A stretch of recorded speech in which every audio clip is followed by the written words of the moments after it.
Como gabaritar questões de língua portuguesa nas provas de concursos. Fala galera, sejam muito bem-vindos a mais uma aula. Eu sou a professora Camila Macedo aqui do Prep Concursos e a nossa aula de hoje vai ser um pouquinho diferente daquelas às quais estamos acostumados, tá? Geralmente você chega aqui, a gente resolve exercício para um concurso específico, mas hoje eu quero ir além com você. Como assim, professora? Eu quero te mostrar isso aqui, ó. Como gabaritar questões de língua portuguesa nas provas de concursos. Isso mesmo, cada vez mais é um grande desafio. Gabaritar português, né, que é uma matéria presente praticamente em todos os concursos, dificilmente tem alguma banca que não cobre língua portuguesa, e elas têm colocado uma exigência cada vez maior de conhecimento do aluno sobre o assunto. Então, você que está aqui comigo, tem dificuldade em língua portuguesa? Ou já ficou reprovado em alguma prova porque não alcançou aquele mínimo de língua portuguesa? Ou para você também, que até foi bem, mas não entrou na vaga porque faltou isso aqui em língua portuguesa? Fica comigo até o final desse vídeo que eu vou passar dicas de ouro para vocês. Vamos lá. Bom, preparei um slide aqui pra gente ir acompanhando, tá? E vamos à primeira. Domine a interpretação de textos. Nossa, isso é muito óbvio, né, professora? Calma, vou dizer como que você vai fazer isso. Por quê? A interpretação de texto, ela está presente em todos os editais que cobram língua portuguesa. Eu não conheço, pode ser que haja, mas eu não conheço, algum edital que tenha cobrado língua portuguesa e não tenha colocado uma questãozinha sequer de interpretação. Na verdade, a maioria coloca até uma boa parte, né? Se você for em questão ali de porcentagem, a boa parte é de interpretação, é referente à interpretação, o restante com os assuntos misturados ali de gramática. Por isso que você tem que dominar a interpretação. Geralmente marca o início da sua prova. Por que eu sempre defendo? Claro, né? É bom você começar pelas questões, pelos assuntos que você tem mais facilidade. Mas por que eu defendo a resolução da interpretação de texto logo no início da sua prova? Porque sua mente está fresca, você consegue ler o texto, visualizar, sem aquele monte de coisa na mente do que caiu e de repente você não sabe, aquelas preocupações. Então, por que é bom começar por elas? Mente fresca. Basicamente, o que eu quero que você saiba, na verdade, sobre interpretação de texto, que você precisa saber para dominar a interpretação. Basicamente, é sobre as subdivisões dela, tá? Desse assunto, que é a limitação, a extrapolação e a ideia que não consta no texto. Como assim? Vamos lá. Eu coloquei um exemplo, mas eu vou explicar aqui, tá? A limitação, basicamente, é quando um texto diz isso aqui, tudo, e a alternativa, ela vai falar que o texto se refere só a isso aqui. E ponto. Tá? Geralmente, esse tipo de alternativa, ela está limitando a ideia do texto. Sempre tem, tá? Vamos aí umas questões de 4 alternativas, a gente vai ver mais em detalhes para treinarmos juntos, tá? Mas o que eu quero mostrar para vocês é sempre,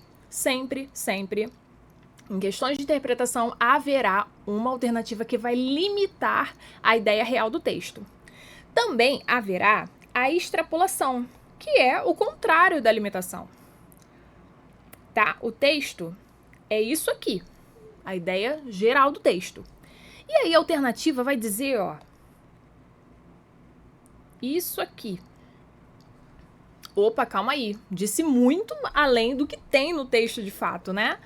É a extrapolação. tá? Ela fala aquilo que o texto quis dizer e mais um pouco, beleza? E uma ideia que não consta no texto, tá? Que não tem nada a ver, não tá dentro, não tá fora, ou melhor, tá totalmente fora, né? Não tem nada a ver com o texto, tá bom? Basicamente é isso. Você tem que começar a leitura de um texto, uma prova, com essa ideia em mente, quando você for começar a resolver as questões de fato. Vamos lá resolver algumas juntos? Escolhi algumas aqui com os textos mais curtos, tá? Um pouco. Para fazermos juntos. Vamos lá. Vou ler rapidinho. Vou ler aqui na tela.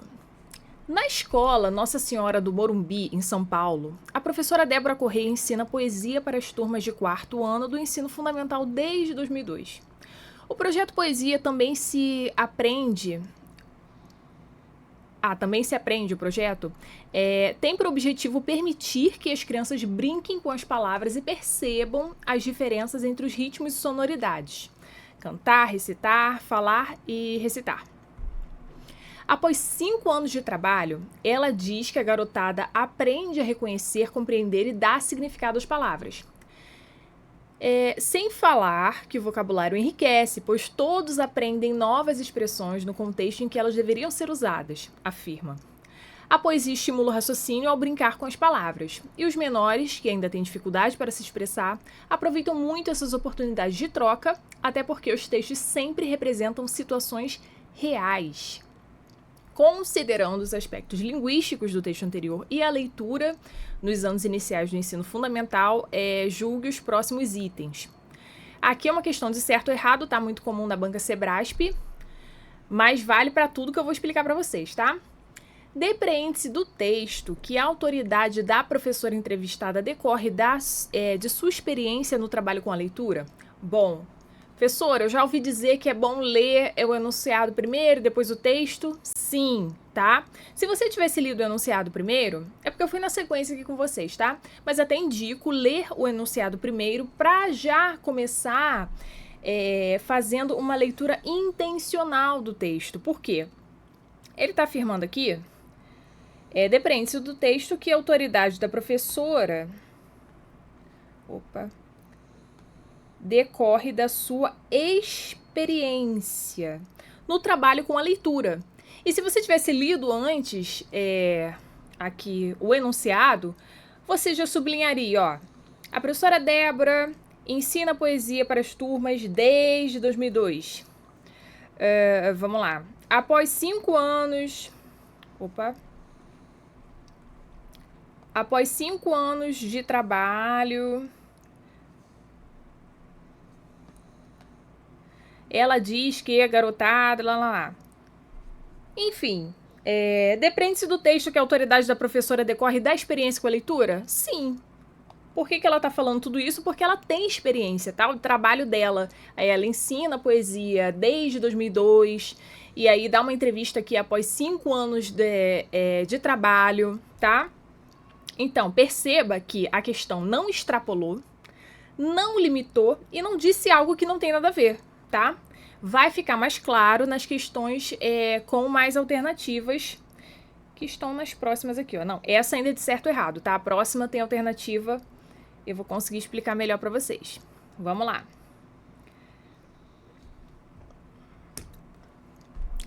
A principal pesquisa... vamos fazer o inverso? Como eu combinei, ó. Falo uma coisa e fiz outra. Vamos lá. O que a questão quer, gente? Conclui-se do texto que a pesquisa mencionada demonstrou que os professores não ensinam bem os conteúdos de matemática, tá?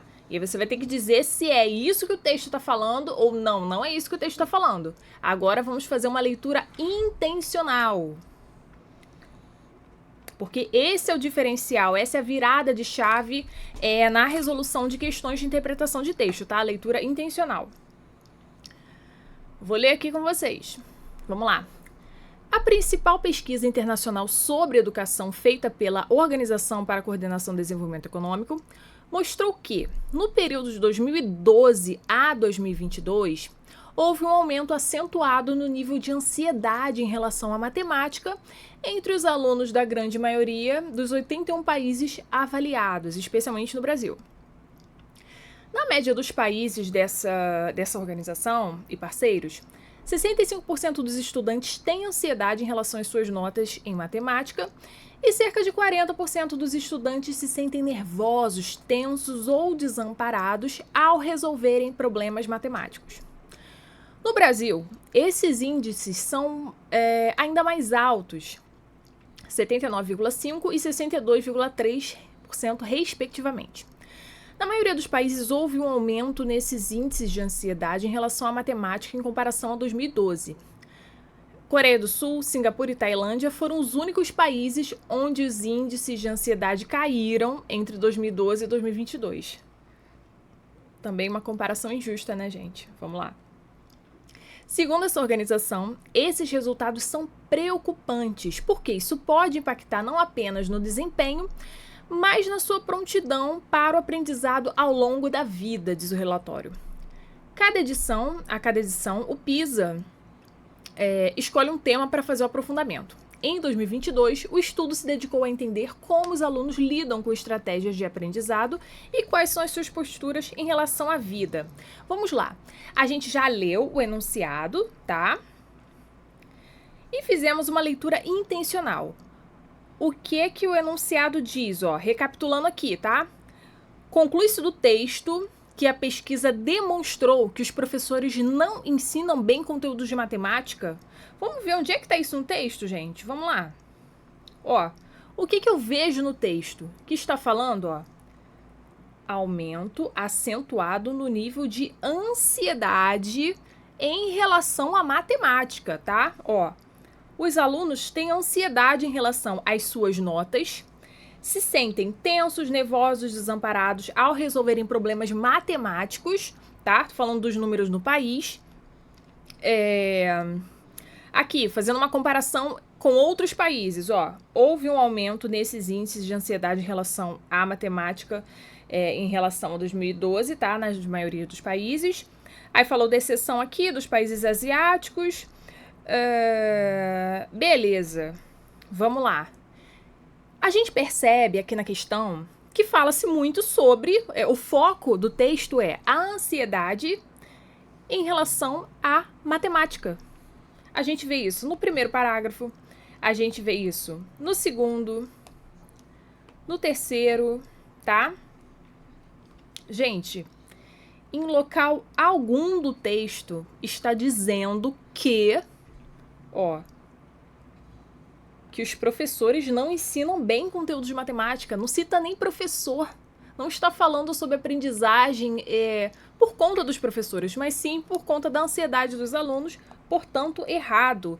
E essa questão aqui eu posso dizer que extrapolou e muito a ponto de não ter nem nada a ver com o texto. Ela colocou uma alternativa que não consta, de fato, não dá nem para se inferir no texto, ok?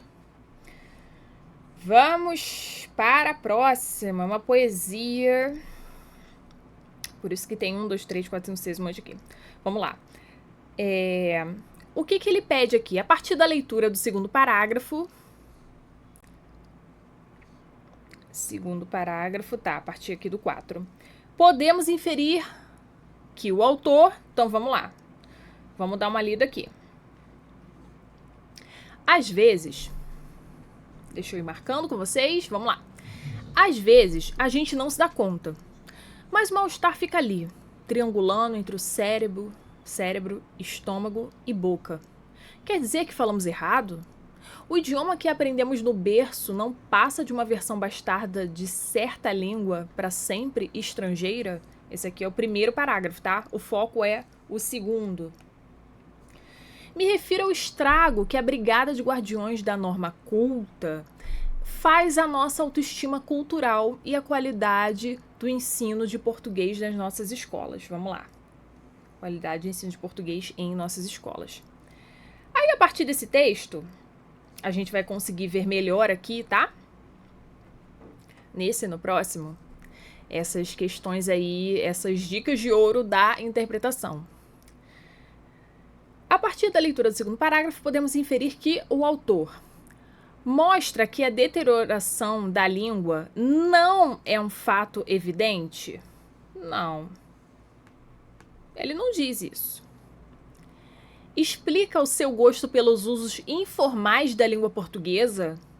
Também não.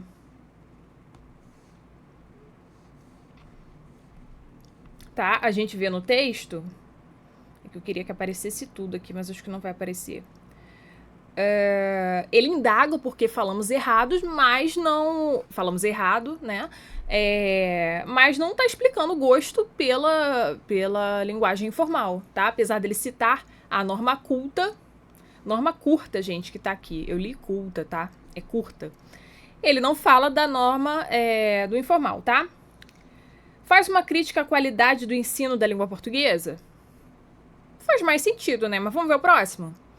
Defende a valorização de nossa cultura em detrimento das outras? Não, ele não tá fazendo... não está deteriorando nenhum tipo de cultura, tá? Aqui, claramente, quando ele fala, ó... Me refiro ao estrago que a Brigada de Guardiões da Norma Curta faz à nossa autoestima cultural e à qualidade do ensino em nossas escolas. Em nossas escolas, tá? Tomando por base esse primeiro parágrafo aqui, ó. Quer dizer que falamos errado? O idioma que aprendemos não passa de uma versão bastarda de uma língua para sempre estrangeira. Ele está, na verdade, fazendo uma crítica à qualidade do ensino da língua portuguesa, tá? Não só defendendo, como fazendo uma crítica indireta ao modo como ela é ensinada aos falantes brasileiros, ok? Perceba que tem alternativa aqui que não tem nada a ver com o texto, né? Deixa eu fazer um xizinho aqui para ficar melhor. Alternativa que não tem nada a ver. E alternativas que limitam, tá? Explicar o seu gosto, não se trata de gosto, trata-se de algo muito maior. Belezinha? Vamos para a próxima? Tá calor aqui, hein, gente? Mas vamos lá, não vamos desanimar, não. Temos aqui algo que vejo algumas bancas explorando, tá? É o texto não verbal. Também aqui misturado, tem umas palavrinhas, mas através de uma charge, né? De uma figura, tá? De uma tirinha. Geralmente fazendo uma crítica a alguma coisa, falando sobre um tema. Nesse caso aqui, ó, Dia Mundial do Meio Ambiente. Vamos ler primeiro aqui, ó. Assinale a opção que se mostra adequada aos termos e as imagens do cartaz acima. Basicamente o que é que o texto e a imagem, tá? O que está escrito e o que está desenhado quer dizer. Vamos lá. Aqui a gente vê primeiro um título, tá? Meio ambiente. E tá escrito assim, tem um planeta, tá? Com uma torneira. Aqui tem alguma coisa referente a mundo, a água, né? E está escrito, ame a vida, respeite o planeta, seja parte do meio ambiente. Até aqui tudo bem, né? Vamos ver o que é questão... quais as alternativas que eu tenho aqui para identificar o que mais se adequa a essa imagem. Vamos lá.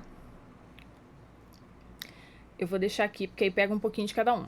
Assinale a opção que se mostra adequada aos termos e imagem do cartaz. A data mostrada indica a motivação do cartaz?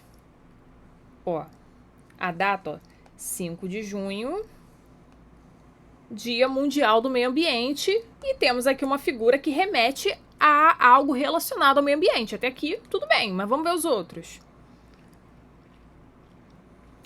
As formas de imperativo indicam ordens ao leitor? Vamos lá, ele fala, ame a vida, imperativo.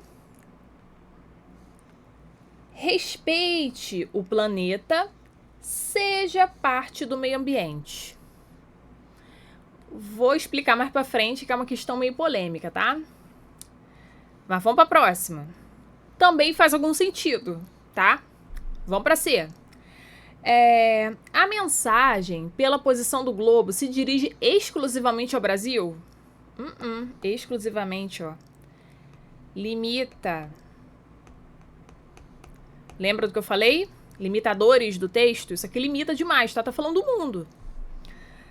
A gota d'água caindo mostra a primeira consequência ao abrir-se uma torneira. Não faz muito sentido, né? Extrapola um pouco, não faz muito sentido. Então a gente já elimina essas duas. Vamos lá. A banca, entendimento da banca, tá? E eu quero que você enxergue dessa forma também. Temos imperativo aqui na B? As formas de imperativo indicam ordens? Geralmente, sim. Mas aqui, nesse cartaz, vamos levar em consideração que é um cartaz de conscientização, tá? Pensa no cartaz afixado aí no mural de uma escola, de uma empresa, de algum lugar. E aí você vê lá, ame a vida, respeite o planeta, seja parte do meio ambiente. Esse seja parte aqui, pessoal, ele soa como um convite, sabe? Então, não tem a intenção, apesar do verbo estar no imperativo, ele tem a intenção de conscientizar. E não... Que Z é esse? Calma aí.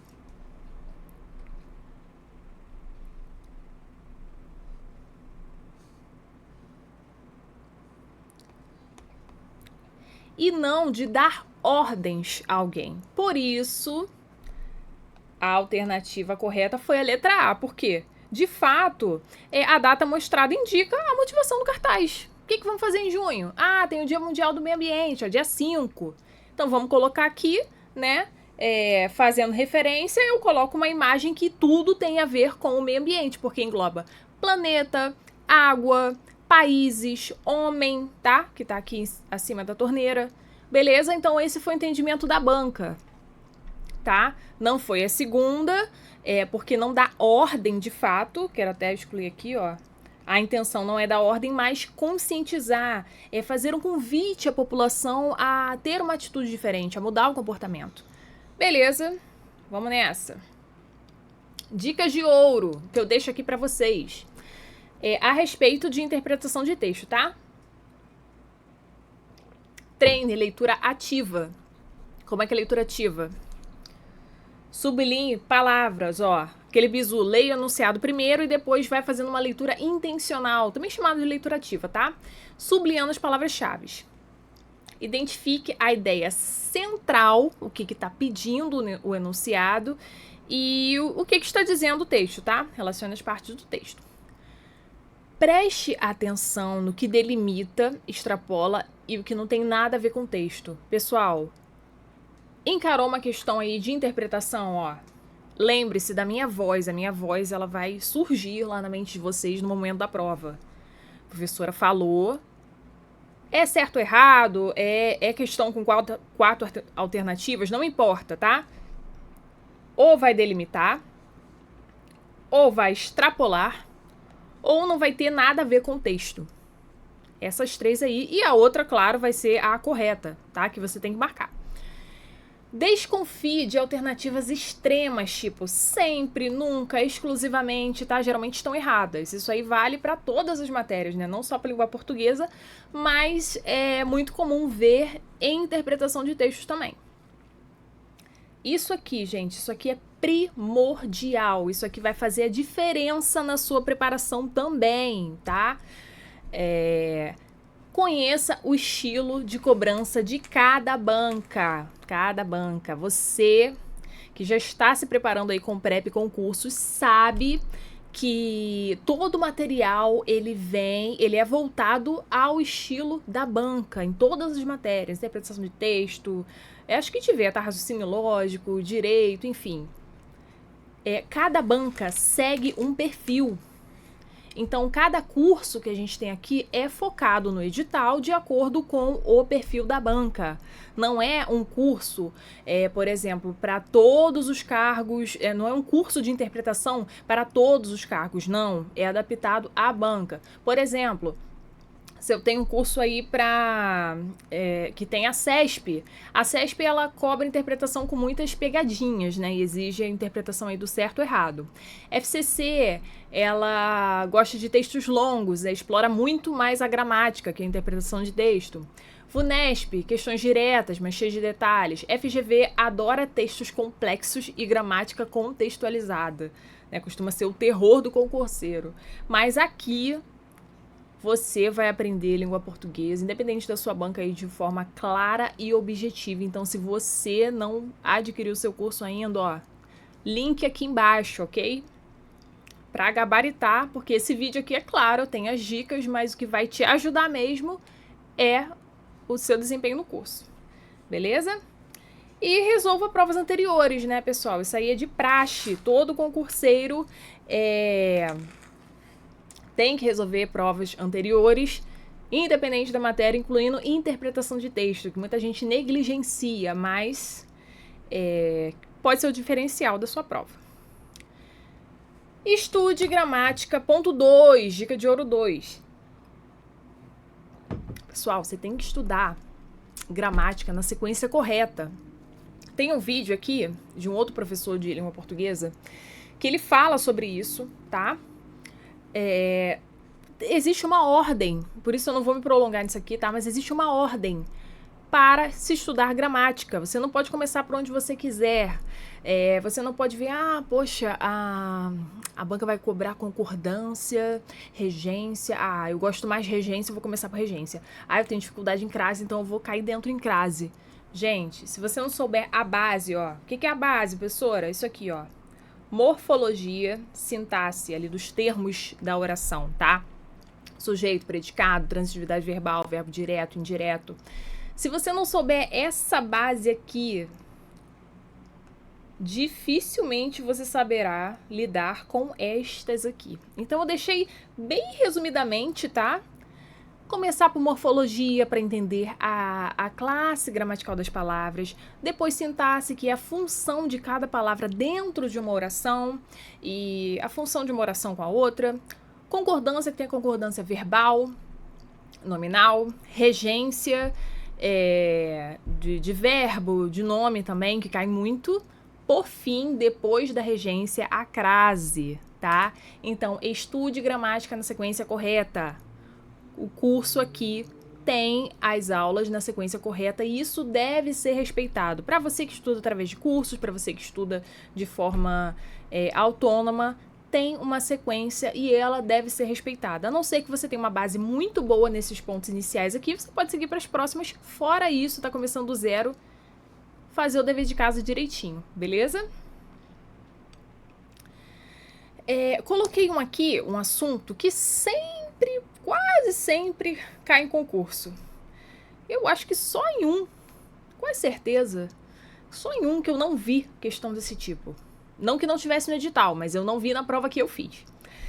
Cuidado com os verbos impessoais. Professora, o que são esses verbos impessoais? Que não tem pessoa. Verbo. Coloquei resumidamente aqui, tá? Os que mais caem. Haver, fazer, fenômenos da natureza.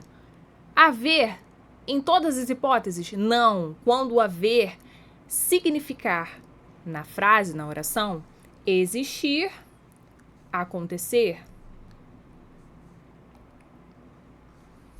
Fazer, em qualquer hipótese? Não. Quando fazer indicar, tempo decorrido. Fenômeno da natureza, em sentido denotativo, tá? Se tiver em sentido figurado, vai concordar com o termo referente lá. Mas no seu sentido literal, anoiteceu, faz calor, né? Que é o fazer aí com o fenômeno da natureza, também é impessoal. E aí, vamos lá. Esses 3 verbos aqui, que são os principais, ele vai concordar com o termo seguinte? Não. Ele vai concordar com o termo anterior? Não. Ele sempre, eu disse sempre, será utilizado na primeira pessoa do singular. Sempre na terceira pessoa do singular. Como assim, professora? Trouxe questões aqui pra gente ver, ó. Algumas pra gente treinar, tá? Vamos lá. A única sentença em que não ocorre verbo impessoal é... Bom, como a gente aprendeu, fenômeno da natureza é verbo impessoal? É. Então, na A gente tem. Verbo haver. Mas esse verbo haver, ele tá no sentido de existir? Vamos lá, vamos substituir. Há muitas lendas locais da Amazônia? Tá no sentido de existir, ó. Percebam que não é enfim, a, tá? Terceira pessoa do singular. Não vai pro plural. Que é esse feio? Peraí. Ok? Trovejou, ó. Mesma coisa. Terceira pessoa do singular. Muitos alunos haviam tirado boas notas naquele semestre. Opa, haviam. Isso aqui não é singular não, hein? Isso aqui é plural. Vamos pular para a próxima. Já volto nesse. Já amanheceu. Ó, fenômeno da natureza. Verbo impessoal. Tá no singular, tá bonito. Faz tempo desde a última geada. Opa, fazer no sentido, ó, de tempo decorrido, né? Há tempo, atrás ali, né? Se passou o tempo, faz tempo se passou. Terceira pessoa do singular também. Portanto, ó, aonde que eu não tenho... a sentença que não ocorre verbo impessoal. C, por quê? Muitos alunos... Isso aqui tá no sentido de existir? Muitos alunos existiam tirado boas notas? Muitos alunos aconteciam tirado boas notas? Não, muitos alunos tinham, haviam, no sentido de tinham, tá? Aí sim você pode variar, você não precisa seguir essa regra da terceira pessoa do singular, ok? Vamos para mais uma aqui. No que diz respeito ao uso correto do verbo fazer, indicando tempo decorrido, marque a alternativa correta. Vamos lá. Fazem muitos anos que não vejo um concurso tão difícil. O que eu falei? Fazer, tempo decorrido, singular. Não. Faz alguns dias que as inscrições se encerraram. Terceira pessoa do singular, tempo decorrido. Tá bonito. Se passaram mais de 10 anos. Opa, se passaram, ó. É como se fosse assim, fazem mais de 10 anos, tá? Esse se passaram está no sentido de fazer. É o verbo passar, mas em tempo decorrido no sentido de fazer. Então, seria se passou mais de 10 anos. Errado, então, tá? Terceira pessoa do singular, verbo impessoal. Fazem 3 meses. Esquece. Ó, alternativa certa, B. Ok. E daqui eu já vou pular, ó, para a quarta dica. Fiquem ligadíssimos nas referências. Professor, o que seriam essas referências aí? Vamos lá. Ela é cada vez mais exploradas em concursos, tá? Ela explora o seu conhecimento sobre elementos de coesão. Sabe quando tem lá no edital? Coesão, coerência. É isso aí, coesão. Por quê? Ela vai testar a capacidade de clareza e precisão em um discurso. Mas, professora, minha prova não tem redação. Não tem problema. Vai cair lá em gramática, interpretação de texto, principalmente, tá? Não importa se a sua prova tem redação ou não. A banca vai querer testar a sua capacidade de objetividade, clareza e precisão em um discurso, obviamente. Ela vai querer um servidor que fale bem, que entenda bem, e para isso precisamos dos elementos de coesão, precisamos de pronome, precisamos de artigo, precisamos de muitas coisas, tá? Das classes gramaticais. Eu coloquei algumas aqui simples, tá? Só para você ter uma ideia do que eu tô falando. Vamos lá. No trecho, o governador anunciou as novas medidas econômicas. Ele ressaltou a importância delas para o crescimento do país. A palavra delas refere-se corretamente a... Então, vamos lá. O governador anunciou o quê? Novas medidas econômicas. Ele quem? O governador. Ele, o governador. Ressaltou a importância delas. Delas quem, ó? Das novas medidas econômicas. E ele quer, a questão quer saber a que o delas se refere. Novas medidas econômicas. Ok? Bem tranquila essa, né? Vamos aqui para a próxima. No trecho, essas mudanças deixam cicatrizes químicas em certos minerais, que se tornam boas pistas para investigar o passado da magnetosfera. O pronome relativo sublinhado se refere a quê? Vamos lá. Essas mudanças deixam cicatrizes químicas. Opa, calma aí. Deixam cicatrizes químicas em certos minerais. Peraí. Em certos minerais. Que se tornam boas pistas. Que se tornam. Aí você pergunta para a oração, tá? Quem é que se tornam boas pistas para investigar o passado aí? Os minerais. Portanto, letra C. Belezinha até aqui? Ah, temos uma muito boa aqui, ó. Que eu coloquei para vocês. Releia todo o trecho e analise releia todo o texto, perdão, e analise os trechos abaixo. Vamos lá. Um motivo frequentemente mencionado para justificar o trabalho presencial é que ele ajuda a incentivar a conexão da equipe, tá? Segundo, há dados, no entanto, que mostram que a quantidade de dias de comparecimento ao escritório não apresentam correlação direta com esse sentido de conexão. A questão quer saber o que, pessoal? As palavras destacadas são elementos gramaticais que fazem conexões entre os termos das frases, né? Os elementos coesivos que eu falei com vocês. Essas ligações são feitas por meio de elementos que se referem a termos já citados anteriormente e que são, respectivamente. Ele quer saber o que se refere, perdão, o ele se refere a que e o que se refere a que, tá? Basicamente é isso. E colocou duas opções aqui em cada alternativa. Então vamos lá. Um motivo frequentemente mencionado para justificar o trabalho presencial é que ele ajuda a incentivar. Quem é que ajuda a incentivar a conexão da equipe? É o motivo? É o frequentemente? Calma aí, vamos tentar fazer um negócio bonitinho. Ah, melhorou.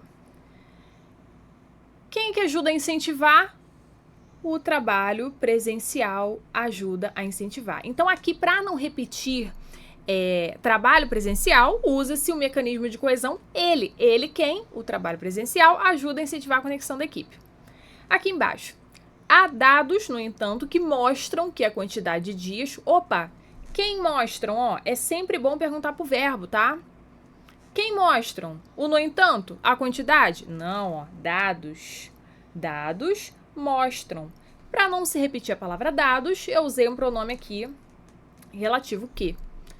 Portanto, gabarito da questão, ó, trabalho presencial e dados referem-se respectivamente a esses termos. Ok? A dica de praxe, né? Acredito que todos os professores indicam isso, mas é real, tá? Essa é a estratégia diferencial de todas. Todas são importantes, tá? Só que nenhuma delas vai ser tão relevante se você não aplicar essa aqui. Faça questões todos os dias. Professora, todo dia? Todo dia. Claro, cada um tem uma realidade, tá? Tem gente que tem tempo para fazer 30, tem gente que tem tempo para fazer 50, tem gente que tem tempo para fazer 10, tem gente que na fila de algum lugar, no caminho para o trabalho, tem tempo de fazer 5, mas faça. Simplesmente faça, tá? Porque não adianta só estudar teoria, porque quem gabarita treina questões diárias. E uma coisa que eu sempre falo, é aprovado quem acerta mais na hora da prova. Não adianta você saber mais teoria que o seu colega e ele acertar mais. Quem vai entrar? Vai ser você que sabe mais, teoricamente? Ou vai ser ele que acertou mais? Porque conhecia ali o perfil da banca, foi nos pontos principais ali do que mais era cobrado para o cargo dele, para a área dele. Exatamente. Então, é aprovado quem acerta mais questões. É por isso que você não pode dispensar questões, tá? Revise os erros para não repeti-los. Isso é muito óbvio, né? Vou revisar tudo, professora? Não, porque tem assuntos que geram uma segurança maior pra gente, né? Eu tenho assuntos que eu domino mais. E você também tem assuntos que você domina mais e tem aquele calcanhar de Aquiles, né? Vamos lá, crase é o calcanhar de Aquiles de muita gente. Então você vai focar em mais questões de crase daquela banca, daquela área, de preferência para o cargo que você está tentando, tá? E só chega lá quem não desiste.